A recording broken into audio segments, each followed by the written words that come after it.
তার কারণ একদিন তুমি নিজেই রিয়ালাইজ করবে যে তুমি জোর করে তাকে লাইফে আর ফিরিয়ে আনতে পারবে না যদি না সে আসতে চায়।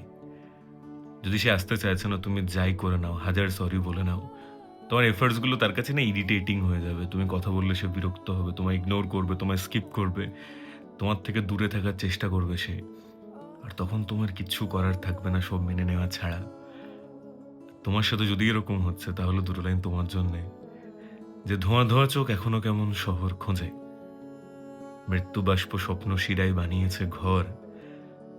তাকে ছুঁয়ে কি নিজের বলা উচিত হবে যে নীরব হয়ে অনেক আগেই হয়ে গেছে পর? তোমাকে এটা বুঝতে হবে যে তুমি আর ওর নেই, ও আর তোমার নেই। তোমাদের মধ্যে ঝগড়া চলছে না যে তুমি ওকে মানিয়ে নিতে পারবে। ও তোমায় ছেড়ে অনেকটা এগিয়ে গেছে, তুমি ওকে আর ফিরিয়ে আনতে পারবে না।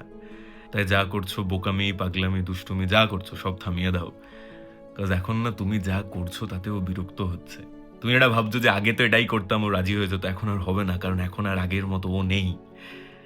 বুঝে নাও, যত তাড়াতাড়ি বুঝে যাবে তোমার মঙ্গল, না হলে তোমার বৃহস্পতি শনি সব নাচবে কিন্তু। হ্যাঁ, বেকার খারাপ হচ্ছে ওর কাছে।